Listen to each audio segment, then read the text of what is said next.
Welcome back. Okay, so now I'm going to be sharing this basic beginner recipe with you, and I just wanted to let you know where you could go make some of your own recipes, and that is a website called soapcalc.net, and I can't remember right off the bat because it's been a while if it's soapcalculator.net or soapcalc.net, but it's one of those, and it's been super helpful for me. I haven't been on there for a while because I have formulated a few of my own recipes that I really enjoy making, and I haven't really had a need for going on there and making another one. But I'm going to give you this recipe today, but if you have everything that you need that we went over, like the olive oil, the coconut oil, and your lye, I strongly recommend that you go over to soapcalc.net and punch these numbers in for yourself, because I don't want to be blamed for anything going awry. It's really important that you figure out how to work this on your own and how to formulate your own recipes, because it's your recipe. It's you're the one making the soap. You need to get familiar with the quality range of your bars, with the fatty acids, with putting together a recipe, and you shouldn't take anybody else's word for it. So even when I got free recipes from other soap makers, I was always going to soapcalc.net and just verifying it for myself, because the reason for me why it was so important is because you're dealing with lye and oils and water, and you want to make sure for yourself that you're putting in the right amount of lye to your oils. If your soap doesn't end up setting up or going through saponification and it's just a blob of liquid, you're going to be very disappointed.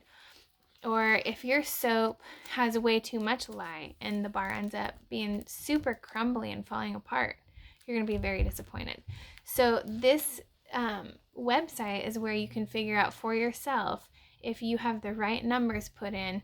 And of course, you can use this. I'm giving this to you for free, and I printed this recipe out from soapcalc.net. But it's very important that you just go in for yourself, punch the numbers in, get familiar with the system, get familiar with just the whole website, and being able to just mess around with it and have fun, because it has like every oil or butter you can ever think of. I didn't even know that some of them existed. Like, I don't even know how to pronounce some of them, but you only have two, so it's going to be really easy. You just have the olive and coconut oil and the lye. So that will be the easy part. I have a recipe that has 5 ingredients. There's another one that has 7, and there's one that I use a lot, very frequently. It's my main go-to with 5 ingredients. And anyways, what it does, this website also, I was just going to read in my notes because I have this basic beginner recipe that I'm going to be sharing with you today right here in front of me, and I wanted to go over some of the numbers that you will be punching in if you want to follow along with me. So total oil weight today, we're going to be using 37 ounces. So you can type that in. And then the olive oil, I'll be using at 80%, and the coconut oil I'll be using at 20%. So it's going to take your ounces, and it's going to formulate this whole recipe for you, and it's going to show it's going to take your percentages based off of the 37 ounces we're using, and it's going to show you exactly how many ounces you need of olive oil and of coconut oil. So in there it should say, after you've punched in your numbers, it should say that your olive oil is at 29.60 ounces and that your coconut oil is at 7.40 ounces, which adds up to 37 ounces. Now, I did want to mention that, like I said in the previous video, I spoke a little bit about soda ash, and that just it's not harmful at all, but it can make your soaps look ashy. And yes, you can fix it, but you might not have a steamer, or you might not want to wash your soap after you've made it. So a good way to help prevent that is to go over, it's one of the top bars where it says water as percent of oil weight, and lower that down to 28%, or exactly what mine says is 27.56. Somehow I got that math. Usually I just type in 28%. I think automatically soapcalc.net puts 37% in for you, or 38%, but you definitely want to lower that if you want to try to avoid that soda ash. Now, if you want to be able to work with your soap more, like if you're doing swirls, or if you're working with lots of different colorants and you think that it's going to set up on you faster because of a fragrance you're using, then you can keep it at 38% because you'll have more time to work with it with all that water in there. But since we're just doing a simple recipe today, and we're not going to be adding any essential oils, or we're not going to be adding any colorants or anything like that, you're safe to just knock it down 10%, down to 28%. So if you push continue, or whatever the button is, complete, it should have everything added up to 100%, and it's going to go over your soap bar quality with you. Now this is the cool part. This is really cool, because how else would I know this? I wouldn't. So somebody's done all this work for us, and I really appreciate it, because it talks about the hardness, cleansing, conditioning, bubbly range of your bar. Now, for me, I have for this bar, it's a lower cleansing range. Now, it falls at number 13 with this recipe, and the cleansing range is from 12 to 22. So just because this is one above the lowest number on the range does not mean it's not going to be cleansing. You still have a higher pH than what your body is. So it's cleaning, the dirt and the grime off your body. But for somebody who has sensitive skin like myself and it dries out, I'm going to want to try to make it less cleansing, a little bit less, something that's not as harsh. Even though your skin bounces back, it's fine. But I just want something a little more gentle.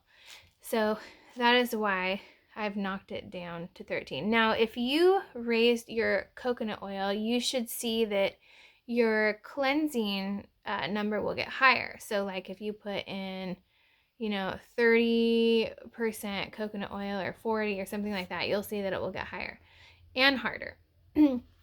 But this is a good starting point.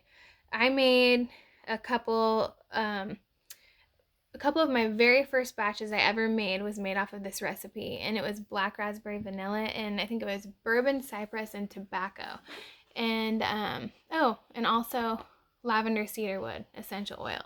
And they were all really hard bars. They're still harder than the bars you're going to find at the store that just you melt right through. And that's why they sell so many at such a low price, is because you are just melting right through them. So these, as long as you're keeping it on a good soap dish that, drains the water away, they will last a very long time. So I'm just telling you that because on the soap bar quality, you will see that the hardness range is at the very lowest number at 29. And the range goes from 29 to 54. But it's still going to be a hard bar. It's still going to last you a while. Just don't keep it in a puddle, like that's a no-brainer. So this is really exciting. I'm so excited for you. One other thing I wanted to mention was, if you look at the blue area, I think it's still blue, but on soapcalc.net, after you've done your calculations, you can see your fatty acids like lauric, palmitic, stearic. It goes over everything. And it's really important to get to know those, because like for me, an important fatty acid to get to know was linolenic. And the reason being was that I had a couple soaps that developed something called dreaded orange spots. And the reason for that was that I was using sweet almond oil at a higher percent than I should have been. And I simply just don't even use it at all anymore, because I can still get great properties with different oils without having the risk of getting dreaded orange spots. And the reason I got the dreaded orange spots was from sweet almond oil. It is very high in linoleic acid. And so because of using that, it didn't last very long. Like, I think it was about 6 months after I made the soap, it developed dreaded orange spots. And it's not harmful in any way. It's just not very pleasing to the eye.